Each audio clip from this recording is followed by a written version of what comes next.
we're back. I'm Jennifer. And I'm Festus. And this is Intentional Rising. That's right. So today we are going to talk about marital challenges. We've been married 7 years now. I can't tell you that it's been great the whole time. What you mean? I've been great the whole time, I know that. No. But anyways, we just want to talk about like our first year of marriage and even maybe second and third year, the challenges that we had to face, and just go through that and see if maybe that helps somebody that's a newlywed. They're stepping into it, not realizing the things that they're about to face. Yeah. Yeah. Do you want to start? What would you say your biggest challenge was? I'll throw that to you. What was your biggest challenge? I think my biggest challenge was bringing you in my daughter's life as a father figure. Yeah. So it was just me and her for 10 years. Yeah. And I was always the go-to parent that took care of everything. And I never had to ask anyone else. Like, if she asked me to do something and I said yes, like I just made all the decisions for I would say the whole first year. I continued to do that and didn't think anything of it. It irritated me. I know that. And he didn't say anything. So I had no idea how much it was bothering him. Like, a whole year, I'm thinking, we are doing great. This is the best. And then what was it on our 1 year anniversary? We're all the way across the world in like Australia. Yeah. And we have our first like big fight. And well, not fight. It wasn't a fight, it was an argument. Our first big argument, conflict. Yeah. And I think more than anything, what bothered me was that I felt stupid because I was like, I've been walking around our apartment for a whole year thinking that everything is like great. Meanwhile, I was like hurting him all the time because he was feeling left out. Yeah, I mean, I was feeling left out, but I also was walking on eggshells, right? Because I'm like, this is my first time in something like this, first time trying to be a dad. And I'm getting married for the first time. It's all new to me, so I'm trying to figure out, am I in the wrong here? Is she in the wrong here? But there had to be some kind of balance, and I didn't feel like there was any balance at all. I just felt like you took over that parenting part of her, and you didn't allow me in. It's almost like you were still guarded, like we hadn't got married yet. Right. I think you thought it was intentional, like that I was intentionally not letting you in her life because, I didn't trust you, or I don't know but you thought it was something I was doing intentionally, and it really wasn't. It was just such a habit. Like, I didn't know any other way. Even she didn't know any other way because, like, you would tell her something and she'd be like, are you sure? Did you check with mom? Right. And that was the worst part. But that's how she was used to it. Everything was mom. Yeah. So I'm like, what do you mean? Like, we're a family now. I'm telling you something, you just go with it, But that was definitely a struggle for me as well. It was a challenge for me too. But I did realize that part of that, most of that was because I'm a horrible communicator. Oh, you said it, I didn't. Horrible communicator, I know that. So the thing about marriage is that's one thing you really have to change if you're not a good communicator, making sure that you work on that communication aspect because it's going to hurt so many parts of your marriage. Right? Yeah. So I'd gone a year without saying anything because that's how, as a single guy, I always did things. I was one of those that just didn't say anything to anyone and I just kept it in. But with anyone else, you may have moved on, but now you're married. This is forever. Like, you're going to have to deal with these things. And if not, it's going to be a huge blowout a year later. Yeah. And I was just super hurt because I just felt terrible that I had been making him feel like an outsider. Like it was me and Janessa and he was just kind of there. As time went on and we had children together, you were still feeling left out because It was a habit. No, it was a habit, and that took years. Still, to this day, there's still times where I'm like, there's still times where I'm like, hey, I'm still here, It's one of those things, intentional. I have to be very intentional about, making sure that I discuss things with him because our daughter is a lot like me and that she's very impulsive. And so when she comes to me and asks me something, it's like I need to know now. And, you know, she's a teenager. And so I just want to like be done with it and answer her. And I don't realize like sometimes in those moments, even with our children that we have together, I'm not going to discuss every single time our children come and ask me a question. I'm not going to come to you Right. and ask you what you think every No, time. it wouldn't make sense to do that. But So, I think there's important issues that as right. parents, we have to communicate again and be able to not be so quick to answer a child, but be like, hey, let me talk to your dad. Let me talk to your mom. We'll come together. We'll figure this out. And then we'll give you an answer later. And I think that's what we were missing, that communication aspect. It just felt like you and her were communicating and I was kind of like on the side. But part of the problem was that we didn't agree on what would be important topics that needed to That's be true. screened first. Because when I then started being more intentional about that, I don't remember exactly what it was, but there's things that to me are not a big deal. So I can give an answer and be done with it. But to you, you're like, why didn't you discuss that with me? And I'm like, Right.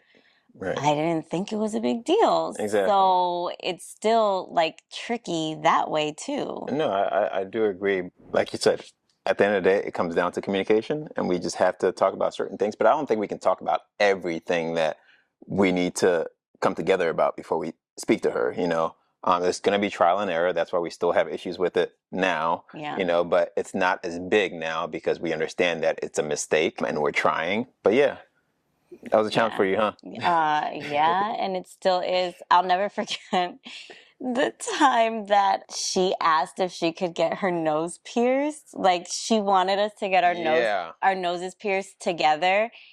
And I like in the moment just was like, oh yeah, cool. I've been wanting to get my nose pierced anyway. So yeah, we can do it together. Not even like it didn't even cross my mind. And then afterwards I was like, I walked downstairs and I saw Festus on the couch. And when I saw him, I was like, I probably shouldn't have agreed to that without saying something to him first. So then I sit down and I'm like, hey, I want to talk to you about something. No. She brought it up. And then I was like, No, oh. we were talking about it Yeah. Okay. first. And you were like, I don't know about that. And I was surprised that he had an issue with it. That caught me off guard. And in the middle of our conversation, he was like, did you already say yes to her? I was like, no. I was like, I said we That would was a talk lie. about it. We would think about it. That was a lie. And he was like, oh, okay. I'm not kidding. 5 minutes later, she comes She walks down. downstairs and like just walks in the living room and she's like, so mom, when are we going to get our noses pierced? And I just like looked at her like, girl, shut your mouth. And then I looked at him and he was like, oh, so you did already say yes. Yeah. And he was so upset with me. Yeah. So the nose piercings ended up happening, but like 2 years later. We actually had an actual conversation about it. No, it still took you a while to come around to it. Like Yeah. you weren't okay with it. No, Why? I wasn't. I don't know. I think maybe it's just more of how I was raised. Uh-huh. And also one thing I did, and she's standing right there, I can feel her eyes piercing me as I'm talking. But one thing that I did think of is I was like, I know her well enough to know that she will use it as an example later if she wants something else. Well, this was okay. So why is this not okay? No. So that I had to worry about. And I was like, it might become an issue where, a month later she'll be like, oh, I want to get a tattoo. Well, how come I could do this, but I can't get a tattoo? Like stuff like that. Yeah. So that was really what my main issue was trying to see if we can have that maturity in her and then be like, okay, I can trust that she can do that and not have it be an issue for something else. Yeah. And then a lot of times I felt like I was in the middle too, because she would ask me something and I would know that I needed to talk to Festus about it. If it wasn't something you were in agreement with, I would go back to her and I would take the fault because I never wanted her to be upset with you. Right. Because I was, for everything that was a no, it was always as if mom saying no to everything. Like mom won't let me do anything. Mom's not okay with anything. And so then like her and I were just always at odds, and it's hard enough raising a teenager. But I don't think you This was like, realize you don't give her as much credit for knowing that it doesn't come from you. you think she Like, knew? oh, she knew. Because I remember I went to a basketball game with her, and a friend of mine asked her, who's stricter, your mom or Festus? And she goes like, oh, it's Festus. It just comes out of my mom. Oh, So okay. she knows. Yeah, she knows. But you just thought, I'm the one that has to no. communicate it to her. Yeah, you're the sort one of. that's usually communicating to her, but she knew it came from me. Yeah. So that, yeah, we'll have to bring her on here for an episode. And Yeah. because there are a lot of challenges that she experienced as well. Mhm. And I think that would be helpful for Yeah. people to hear her side. We totally missed a lot of what was going on. And that's probably one of, I feel like, our biggest failures in the early years of our marriage was that we thought that everything was perfectly fine with her, but she was having a lot of challenges transitioning Yeah, to it was a the huge transition change. for everybody. I mean, marriage is a transition in itself for the married couple, let alone a child that's involved in it as well. And we're more mature to handle any issues Right. that come along, but she may not be. And we kind of completely forgot about her in that situation as far as navigating the marriage. She made it seem as though everything was fine, but we didn't go that extra step of really checking in with her to make sure that she was good. I think the biggest issues kind of started after we had our first child together. Then things really changed for her, Yeah. and it all kind of happened fast. So Yeah. Challenges, right? So I guess the first challenge, communication, right? If you're going to be married, learn how to communicate. If you don't know how to communicate, learn how to communicate. It will save you a lifetime of trouble. But I'm a good communicator. sure you are, yeah, but not to me. But yeah, for me, I think my biggest challenge was when it comes to that transition, learning that I had to change. Right, because I think sometimes the biggest misconception when you get married is that, oh, this person knows who I was before, so they should be okay with that person. When in reality, you have to be okay with changing so that you both have to be okay with changing so that you can fit into each other's lives. Yeah, so I know for me, compromise. compromising. For me, it was really hard when we finally got ourselves our own apartment and now we're trying to make these changes as far as Oh my goodness, yes. as far as like decor and stuff like that. And I'm just used to how I've always lived by myself, right? I'm neglecting the fact that we have a child now. You can't just decorate however you want, you know? That was a hard challenge for me. So every time we went to get a couch or anything like that, I was so just stuck on, I want this, we don't need that one, right? And then, yeah, I remember feeling really hurt at one point. It seems so silly now because he said he didn't like the way that I decorate, that I would have our home looking like an old lady's place. And it really hurt my feelings. I did not say that. He thought it was funny. He was like, no, you would pick curtains that my mom would so I was pick. joking. Whatever. It still hurt my feelings. One day, like, I just kind of let it out. And I was like, this is something I always looked forward to, is being able to, like, decorate my home with my husband. Like, this is a big deal to me as a woman. Mm-hmm. And I feel like you're robbing me of that. Like, really. I was not compromising at all. I'll be honest with you. I was stuck in my ways. I knew what I wanted and I was keeping it that way. Yeah. But it took me a little while and I finally realized, yes, you're going to have to change as a married man. You have to change to help your spouse. I think once I started watching you change different things and realized it doesn't really matter. I think in my mind, I was still thinking, hey, my friends are going to come over and they're going to, this is like, I was still thinking as a bachelor, right? Yeah. So I'm thinking I wanted the place decorated like that. But really, once I got married, I mean, how many friends really came over? Right. Yeah, so things change in your mind as a married man. You're thinking that your friends and everything's going to stay the same, but that's all about the change. So you have to realize that there's parts of you that's going to have to change too.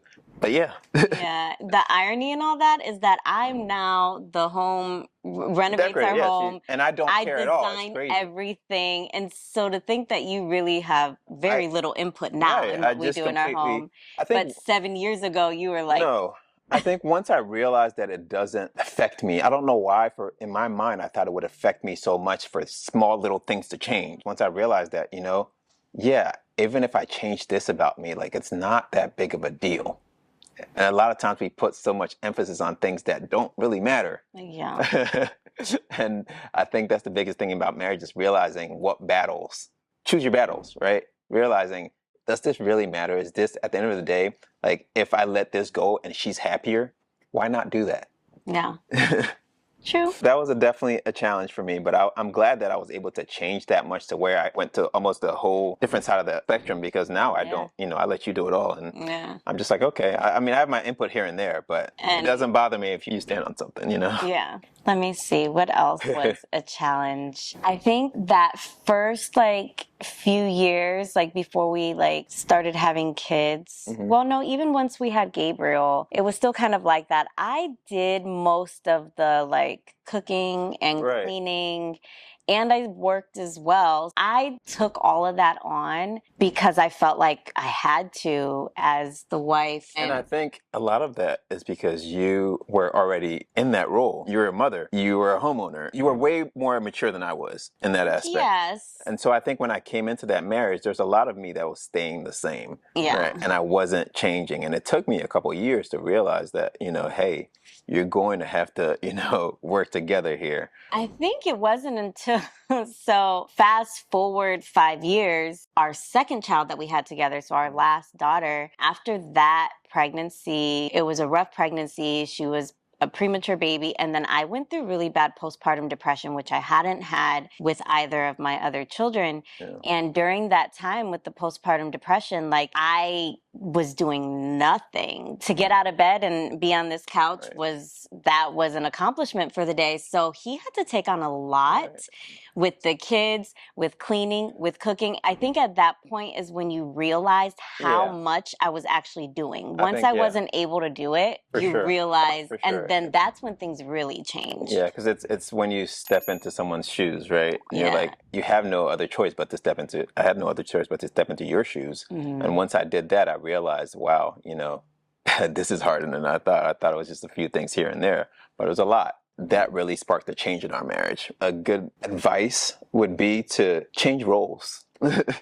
Right? I don't think there should be roles. No, not that change roles, but remember when we first took our Prepare to Last class, we right? took a premarital class. We took a premarital class, and the thing was that there are certain things that one spouse is good at or doesn't mind, and the other minds, right? Yeah. So there are certain things like you may not care about cleaning bathrooms, and I may not care about doing laundry. So if that's the case, then there's no reason to make somebody go do something that if you can do it and it doesn't bother you. Yeah. Right. So I think not that it's necessarily roles, but understanding that, there are certain things that you can do that doesn't bother you and the things that I can do and just being able to compromise in that way. Yeah. Right. But once you are taking on so much and you put all that on somebody else, once you switch that, I think you realize that, okay, I'm doing a lot more. It's not balanced. It's not balanced. Exactly. One person is doing way more than the other. There has to be a balance. I think I also found myself, I don't know, I guess I felt like I was entering the marriage with more baggage than you because I had all of these things. I felt like you were kind of entering with a clean slate. So I wanted to make things as easy for you as possible. That's another reason why I would take on a lot of the parenting of Janessa, because I didn't want you to feel like, what have I done? I just jumped into this and now she's just putting everything on me. I probably took on more than I should have, but we should have communicated about it. Right, exactly. I think at the end of the day, all we're saying is that communication is huge in a marriage. And you took on a lot more than you should have. But because you didn't communicate that to me, that, hey, because I think if you would have said hey, I'm doing too much, can you start doing the laundry or can you start doing this? I would have been okay with doing that. But for me, I was sitting back and you weren't saying anything. So I was like, oh, she likes this. I don't have to do it. Great. Right. And we let it ride for a while until we had that switch of roles where we kind of were forced into it. And I realized, man, this is a lot for one person to handle. When I got better from the postpartum depression and I was like, I don't want to go back to the way that it was. I think we had a conversation and I was like, I can't do this. I can't do that. And you were like, but you used to do all that before. And I was like, but I was doing too much. And now I realize that I was doing too much. So it needs to be more of a split here. It needs to be more of a split. I think when you were in that postpartum depression, when you came out of it now as me, where I was doing so much, but you were content. I was like, this is nice. Right, she was content. It was like, oh, I'm good. I don't want to go back to the way things were. And I'm like, I'm walking on eggshells because I know, she's not in the best mental space. So I'm like, I can't really say too much right now. And I hold things in. So I hold it till it gets to a point where like I not blow up, but it becomes a big issue. So a lot of the time, I think you don't bring things up because you don't like to see me cry. That's right. At the end of the day, especially if you marry someone who's emotional, you can't avoid difficult conversations just because you don't want to make the person cry. You don't have control over that. So just holding everything in and bottling things up, eventually it's going to come out. And then I'm going to cry more. So we might as well address things as they come up, whether I'm going to cry or not. And it's always about the way you do it, how the conversation ends, and making sure that we're in a good place, seeing the conversation through, making sure we're in a good place once we're done talking about it, instead of, just one person's okay and then the other one's still mad and we left it like that. Yeah, I think that's the biggest thing is like, if you're going to tackle difficult situations, let it be at a time where you're both okay. You're both going to walk away. You're both in a great mood and you're both going to walk away still in a great mood, right? Because you don't want to tackle a difficult situation and then leave angry because it creates more difficult situations. Yeah, for me, I feel like Festus thinks that by not saying anything, he thinks he's just moving about his day, and I don't pick up on that he's mad. And so, like, when he's upset about something, even though he's not saying it, he's not vocalizing it, you can feel the tension. Like, it cuts. And I am just like, the whole energy is off. And I'm just like, are you okay? And he's like, yeah, I'm fine. And I'm like, no, he is not. I know he's mad. Like, what happened? Like, and I'm just like clueless. Whereas me, if I'm upset about something, if he's upset, I'm telling him. Like, I have no problem. I think it goes back to that crying thing. Because I always have to step back for a while and take a look and say, hey, is this that big of an issue? And sometimes I can't do that in the moment. I've got to wait a couple of days and be like, hey, and a lot of times there's a lot of things that I realize later that, you know what, it's not the big a deal. Let it go. And it happens. And there's sometimes that I say it's not that big of a deal, but it really is. And it comes out later. And then it's funny because I actually... in a very passive-aggressive way sometimes, and that drives me nuts. Yeah, because what I do, and I've been trying to stop doing it, is I have conversations in my head, right? Like, or arguments in my head. Well, she'll say this, but then I'll say this, and I'll say this. And I have these conversations in my head. And then at the end of it, I'm like, well, in that conversation in my head, she left this way and she was crying and this and that. So let's not do this. Yeah. You make way too many assumptions about things that you shouldn't. Right. But I mean, we both do it.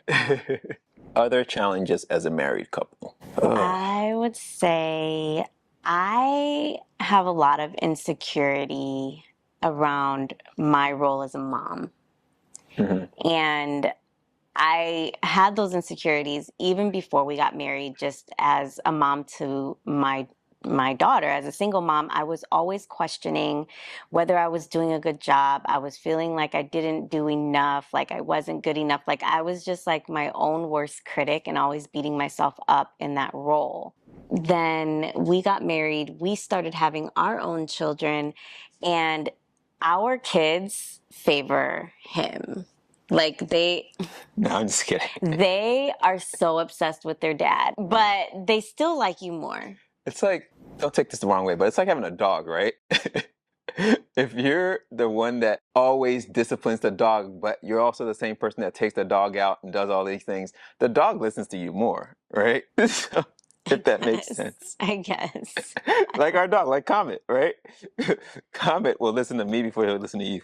but it's just because You take him for walks and all of that stuff. Yeah. I mean, not just that, because I think you do a lot with them too. I think you're less of a disciplinarian. And I think a lot of times people think that if you're a disciplinarian, then the kids are quickly going to run to the one that's the fun parent, which doesn't necessarily work like that all the time, right? Because I think when you're a disciplinarian, They look to you they for like the structure. attention. They like the attention, regardless of whether Even if it's a good negative. or bad, right? If it's good or bad attention, kids love attention. So even if you're disciplining kids, they're still going to gravitate towards you because you're giving them attention. Yeah. Yeah. I still struggle with that because sometimes I think our kids love their dad. And instead of framing it in a way of because he's that great, I frame it in a way where I'm doubting myself. And I'm like, yeah, he's good, but I'm not doing as good of a job as him. Which is not the case at all. I don't want to use the word roles, but we have different roles as parents. Yeah. And so there are certain things that they'll come to you for. You're the one that's going to coddle them and all that. I'm not that person. I'm that person who's like, all right, you can stand there and cry. When you're done, you can come to me. But she's the one that's going to be all nice and soft. So they know who to go to and when. But I think they come to me more often because I don't know. I guess it's the attention. I don't know. So that's one area where like you can say something that might be a little bit passive aggressive that really will like Right. really, So and he doesn't even realize I don't realize it it because because it's already an I don't, insecurity right, that because I it's have. in your So head. So if it's in your head, like I don't know that me saying something small is that big, related to the right, kids, related like to the if kids. it's something that I may have missed or I didn't do, like I get so because I internalize it and I take it to a And that's level it doesn't right. need to go. Not at all. I'm working on all of this in therapy, by the way. But yeah, Right. that's a big one for me. So. Yeah, but I think for me, I also maybe overdo it because my dad's great, but he was not somebody that is going to Is hands-on, It's not. as you He's were. not very hands-on at all. So I didn't learn how to be that. So for me, it was like usually when you don't learn something as a child, you overcompensate and you do it more because you learned how not to be that way. Yeah. And so that's what I do with my kids is that my dad wasn't feely touchy and that kind of thing. So I have to touchy. touchy feely touchy. You know how I don't know. Feely touchy. But he wasn't the emotional type, right? Yeah. So I have to be very intentional about being that way with my kids. Like we learn from our parents, realizing it or not realizing it, right? So that's already in me not to be that emotional. If I'm not intentional, affectionate, right? That's the word. It's already in me not to be affectionate because of how I grew up. Yeah. So I have to be very intentional and make sure that, hey, you're being affectionate with your kids every day so that you're not what you learned. Yeah. Yeah. But the way that you kind of make up for it when like I'm feeling like Festus is he likes to write notes. Oh, like yeah. he's not the type to get a card. I don't like cards. And no Hallmark card is going to come close to the things he writes anyway. So I love that he does that. I have this like keepsake box where I keep all of the letters and notes that he's written for me. Well, tell him what you do with that. So when I'm really mad at him, I go through that box and I read like some of the notes that he's written to me in the past, and then it like softens my heart towards him, and I was like, okay. Yeah, so yeah, I don't like cards. I don't like somebody else writing your words for you. And I think a lot of times cards are a cop out for that. So you're gonna get a card. So she knows, like, if she gives me cards, I don't have a keepsake of cards. No, I like the words better. I don't even think he reads them, to be honest. He looks to see if anything's it's somebody written. else's words. He looks to see if anything's written and he'll read that part. He's not gonna, but I'm the person like, if I see a card and it's so well stated and like everything that I would have said, it says it better. I'm like, you know what? This is it. This is the perfect card for him. It took me a while to realize that he probably wasn't even reading them. Right. No, because if anyone that knows me is that they know that if I get them a card, it's probably going to be that side, there's two sides to a card. That inside part that has nothing written there, it's probably going to be full of something that I wrote. Because I have to, even though there's something written, I have to write my own words. And maybe because I was an English major at one point. But But yeah, I just feel like it means so much more when it's your words going to somebody than when it's just generic words in a card that you're going to hand to somebody. I feel like there's more intent behind it and there's more thought behind it. And the irony in that too is that Festus is really quiet. Like, you're not a big talker, hence the communication, Yeah. poor communication. Yeah. And I'm the more talkative one. But I don't want to sit there and write in a card, whereas you will take the time to communicate everything that's in your mind on paper. So maybe that could have helped with our communication in the Right. beginning if you just wrote things out for me instead of what's funny? holding it Our in. daughter actually did that. I remember what issue she was having or something. Oh, And she wrote a whole wanted to letter. be able to wear.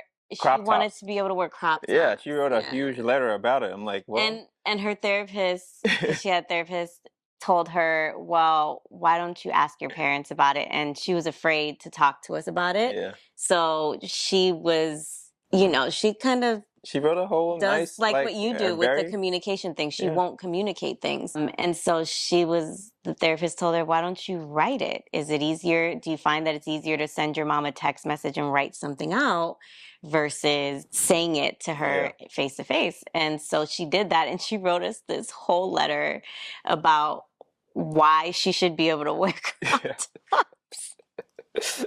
I don't think we let her at the time. At the time, we didn't let her. Like 13. She was like I don't know 13 or what she something. was. Yeah, but we didn't let her at the time. It was so well thought out and wrote out, and like you felt bad for not letting her do it, right? Because you almost wanted to encourage her to continue to do stuff like that. To continue writing that way, right? It was really good. It was really good, but I'm like, man, you're just not old enough. What else would you say? I think it's a really good advice. The part about writing things, especially if you're not a talker like me, if you're not somebody that communicates well, or you're not somebody that is able to verbalize what's in your head. As a husband or a wife, I think the best thing to do is write it down and give it to your spouse, and maybe that makes things a lot easier. Keep in mind the timing of how you're doing that, right? Because we have had instances where there's a whole lot that you wanted to say and you held in, but then like you sent me a novel of a text message at the worst possible time because I was like at work or something, and then I read this message and I'm like, what?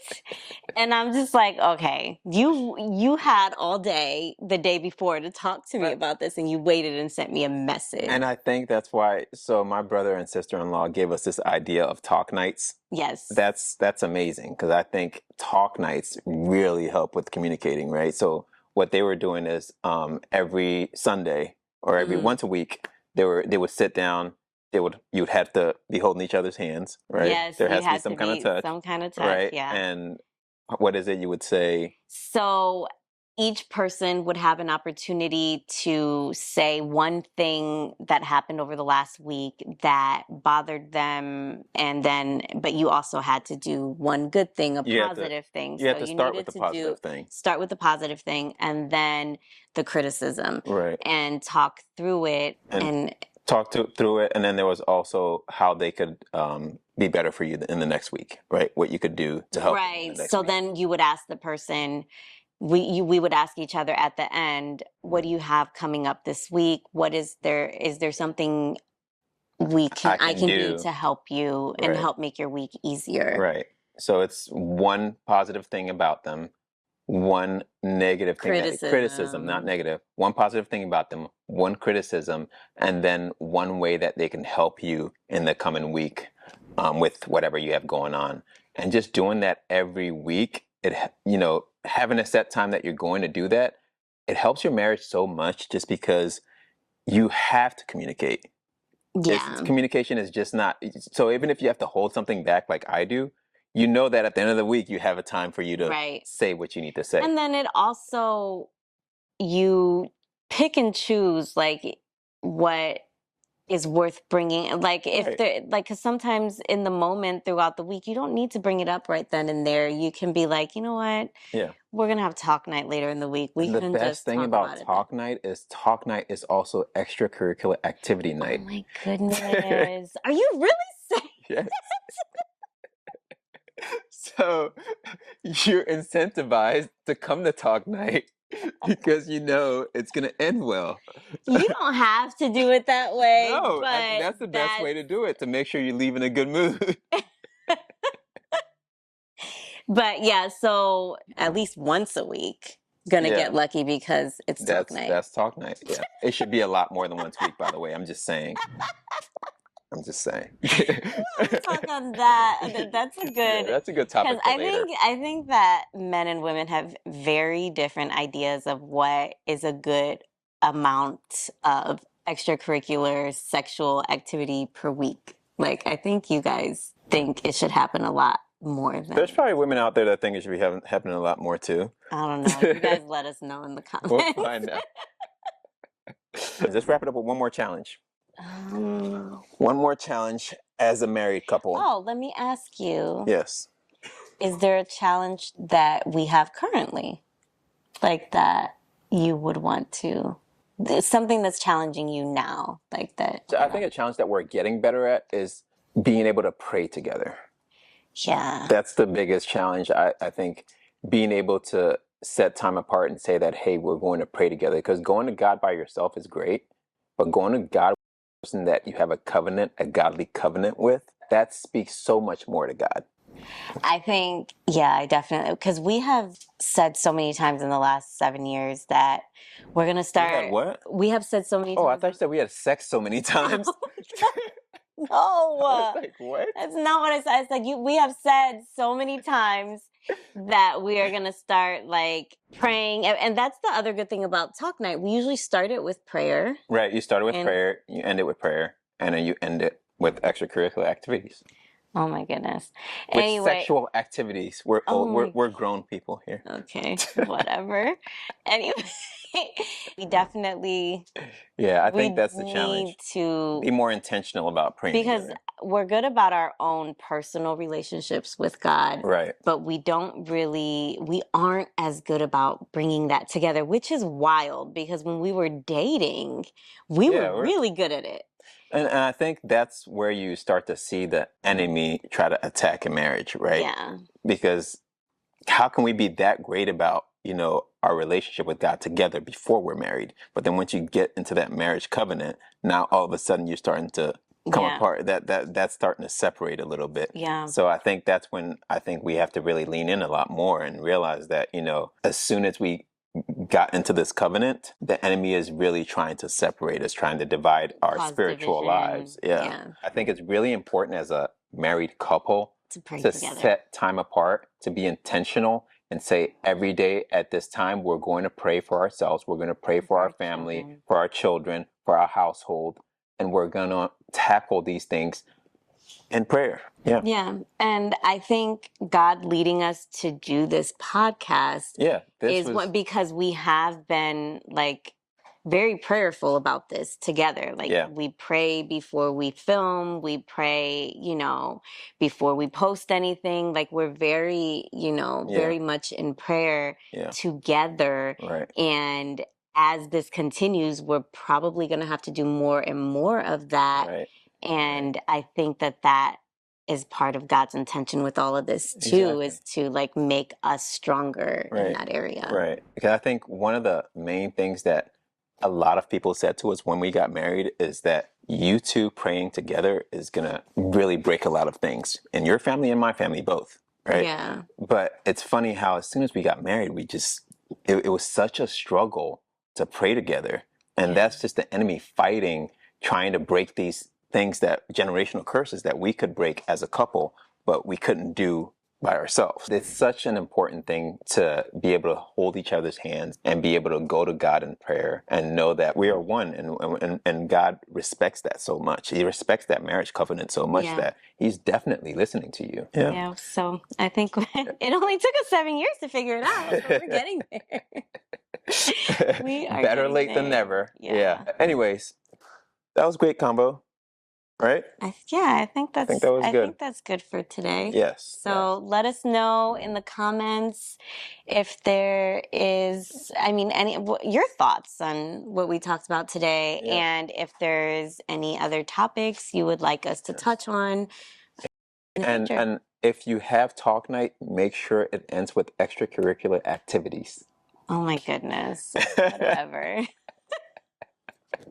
It's the best part about talk night. Goodness. Yeah. You're a mess. But anyways, thank you guys so much. Make sure you subscribe, follow, like. Subscribe. He keeps saying follow. This People is have not. Instagram, they can follow. I know, but Yes. this is, Leave me you alone. They know, know what I mean. subscribe. Oh my gosh. But All anyways, right, we'll you see know you what to do. guys Thank you next guys. week. Thank you.